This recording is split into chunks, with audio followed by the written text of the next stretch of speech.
you're wondering why we're videotaping, I invited myself because I needed to do a lecture and have it taped for a class that I'm in as a second-year PhD student. So when you guys get there, you'll be doing the same thing.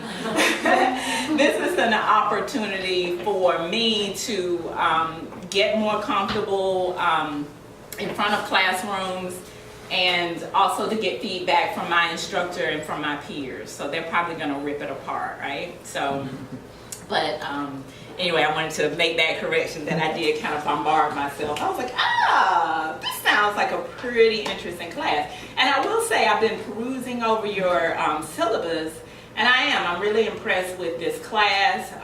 As Dr. Lowe mentioned, I'm a social worker. I have quite a few years of service under my belt, and when I was in grad school, we didn't have a class like this.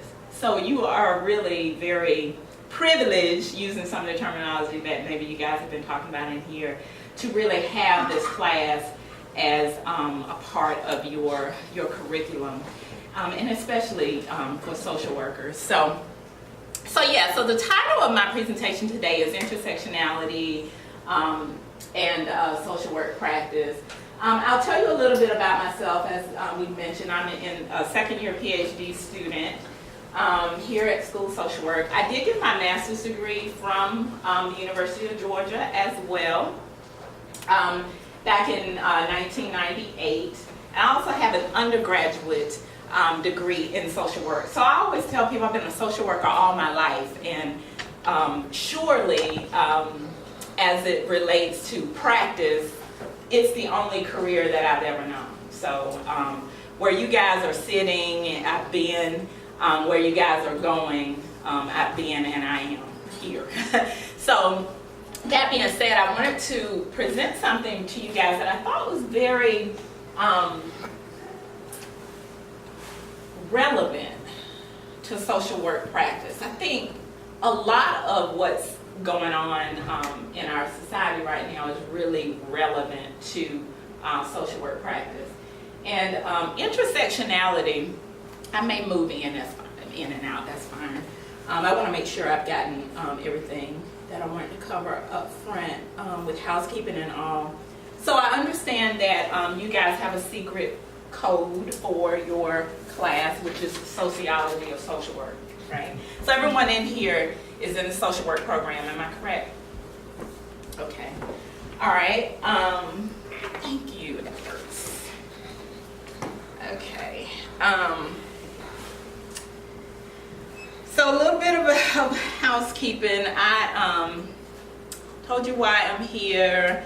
And no one's ever accused me of not talking loud enough. I'm pretty loud, but if you hear my voice fluctuate today, it's probably because I'm thinking the camera may not be picking up my voice.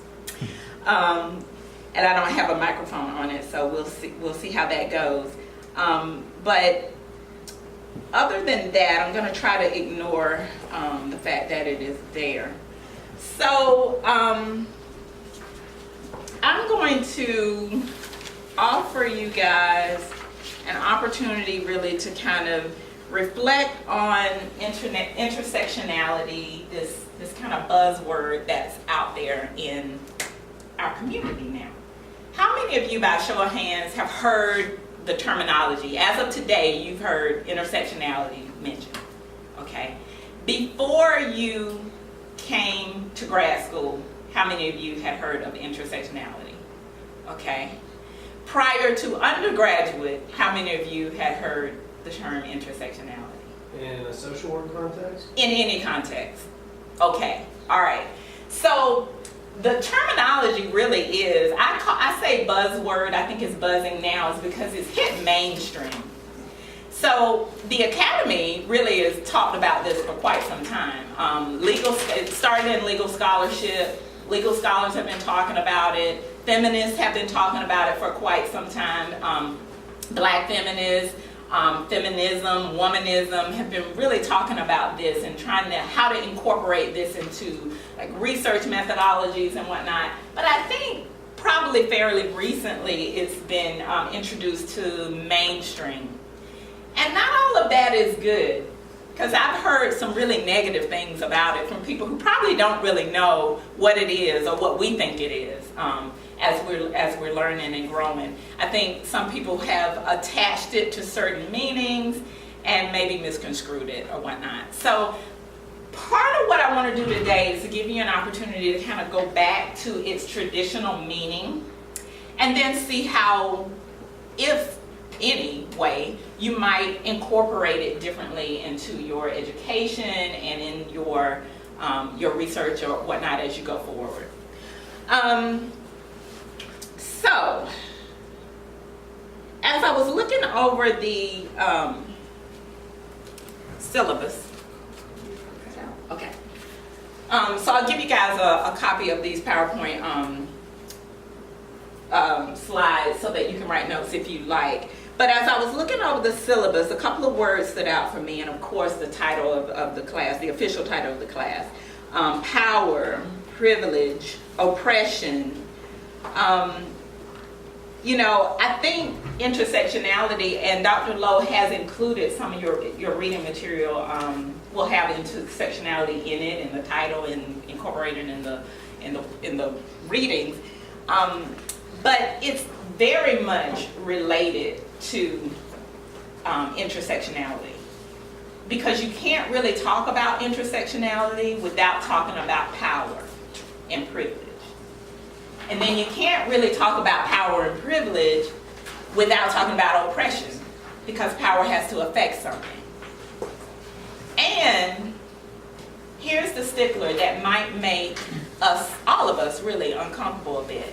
We can't talk about oppression without talking about race, gender, and class. And I think as we begin to look at how the origins of intersectionality came about, you'll begin to see why all of those things are interconnected. They intersect, So, but the truth of the matter is we are not all that comfortable talking about those things, and we'll get to that a little later. I want to bring it back to social work, because that's why we're all here, right? So why is this class even important, number one? And why is talking about these types of things important? And I think it goes back to, really, does anyone recognize this statement? Where is it? It's in the Code of Ethics. It's the very first paragraph. It's the preamble, I remember being in elementary school and we had to learn the preamble to the Constitution of the United States. And now I might be dating myself when I say Schoolhouse Rock. Anybody remember? Anyone knows what Schoolhouse? Oh, okay. Had taught me how to memorize the preamble to the Constitution of the United States. I wish I had something like that for this. Because quite frankly, I have worked, okay, I'll tell you how many years I've worked in the field. So postmasters, before coming back and get my PhD, I've worked for 17 years as a clinical social worker, and I've done a lot of different roles in that, but pretty much as a clinical social worker. And I haven't always kept this in the forefront of my mind in the practice that I've been doing. I'm going to be honest with you. A lot of the work that we do is just about getting the work done, seeing the clients, getting your notes written, making it to the next day so you can see more clients, get your notes written, do what you do a little good along the way, advocate for some people along the way. But quite frankly, this wasn't in the forefront of my mind. And of course, the Code of Ethics has kind of changed the language a bit over the years and whatnot. But being back in this setting, I'm reminded really about what makes social work unique. And if you guys shopped around with, what degree to get, you probably, people make the decision to get a social work degree for many different reasons. I'll say that. But those of you who kind of looked at, well, what's the difference between a social worker and a counselor, and say a marriage and family therapist or a psychologist or something like that, you probably recognize that there was a little bit of a twist to this thing that we do. And that thing is, I meant to highlight the words but I'll just say them very loudly. So the primary, I'll say that loudly, and that's what's a little different too about social work, that becomes our primary focus, not your only focus. Primary mission of the social work profession is to enhance human well-being and help meet the basic needs of all people, with particular attention to the needs and empowerment of people who are vulnerable, oppressed, and living in poverty. And usually people who are living in poverty are vulnerable and oppressed, right? A historic and defining feature of social work is the profession's dual focus on the individual well-being in a social context and the well-being of society. So we are interested in individuals and we're interested in society. And a lot, I have a lot of friends who are in other disciplines that are similar, like counseling. I have a lot of LPC friends and whatnot. And many of them, too, actually have a lot of these values that we have. They just got a different degree. But that could be the same for social work. Not every social worker carry these values. You have to make that decision whether you want to do that or not, and whether you want that to be a big part of your focus. And I would say, you're sitting in here, all of you really look very attentive. I'm really happy to know that I would think that you probably do want to find out what makes social work unique and figure out how to make that work for you in your career. Fundamental to social work is attention to the environmental forces that create, contribute to, and address problems in living. Fundamental to social work is attention to the environmental forces. What does that sound like to you? What are those environmental forces? Systematic oppression. Systematic oppression, systems. Did you raise your hand? Kind of. I mean, like I was gonna say, like just the overall, like just the living environment, like where someone is raised. Their living environment, like literally, right? They're what they wake up to every day, those environments, which could be, some would argue, systematic oppression as well from a larger standpoint. Yeah.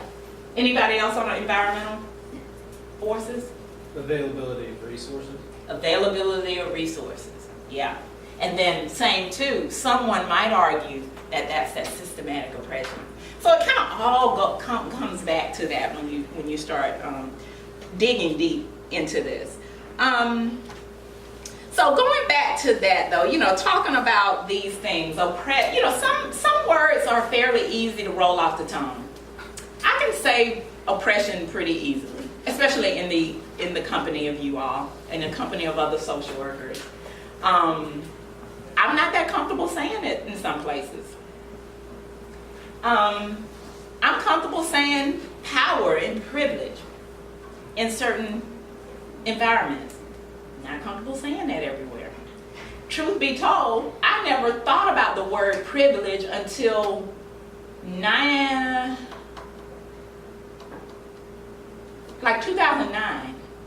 Another social worker who had come from out of state, the Pacific West Coast, they were doing a lot of anti-racism work there, and she introduced this concept to me, and I was like, I've never heard of that.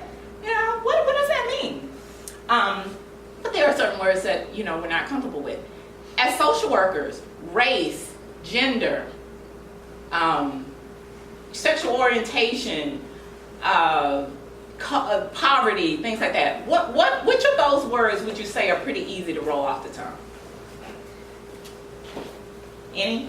What's easy for you of those words? All of them? Is everyone comfortable with all of those words? Poverty is pretty easy. Poverty's pretty easy, yeah. What about Appalachian poverty?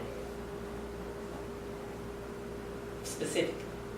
I don't know if I can actually say the first word literally, but Do you know, you're not familiar with Appalachian? I know what it is, I just Okay. can't say the word. Oh, okay. There are many words I can't say. Well, yeah. I don't know what it is. You don't know? Okay, so the Appalachian Mountains are these mountains that run from, I think, the base of Georgia mountains up through Maine, I believe. But it's typically like mountain, I don't want to, there are so many words in our language that can be offensive, I'll tell you. But it's people who live in mountainous areas have a lot of systemic issues that feed their poverty issues, I think. There's less industry in those areas, there's less resources, so you find that they have a difficult time, finding jobs and things like that. So, but their population is primarily white. So, I don't even know if Appalachian poverty is actually a term, but that's the demographics I was thinking of. Because the next thing I was going to say is urban poverty. Because when we make those distinctions, we're really talking about race, aren't we? We might not say it, but that's really what we're talking about. So I tell you, like race, how many of you... Another term is used with is geographic and isolated population. They're often called geographic and isolated communities. Okay. Geographic and isolated community. Yeah, and that makes sense because that's technically what they are. But race is one of those things that we're not always comfortable talking about. Or I'll just say me, I'm not always comfortable talking about race. I'm just not. But how do we get comfortable talking about things? By talking about it. We do it. How do we get comfortable doing things? We do it. How does Sheena get comfortable doing lectures? I do it, and I have a camera on. But yeah, that's how we do it. We sit and we listen and we talk and we share. So I'm going to ask you guys, because I want to know who's in the room. I'm going to ask you guys to talk a little bit about you. Just a little bit. This was basically my warm-up activity to have you guys introduce yourselves to me, since I introduced myself to you. And in doing so, can you guys see these words? Because I wasn't sure. In the back, can you see what is up here? Okay, if not, I have a hard copy if anyone needs it. But, so this is a matrix of oppression, and I pulled this off of a presentation that's online that a doctor at Georgetown did when he did I think it was a talk about power and privilege or something like that. But it's called the matrix of oppression. And some of you guys may have done this, what do they call it? The circle of diversity or something? Social identity wheel, that. So many of you may have done that. It's similar to that, but I kind of like this. Because I think this will kind of get you guys thinking about certain, like all the people that's involved in these areas. So what I'd like for you to do is, as you introduce yourself, I'd like you to tell me who you are, and if you're comfortable sharing your privileged social group. We talk a lot about oppression, and we're more comfortable, I think, talking about those things than we are talking about our individual privileges. And the whole idea about this is not to institute a guilt trip, not having to deal with a certain oppressed group, not having to deal with the experiences of a certain oppressed group. But for me,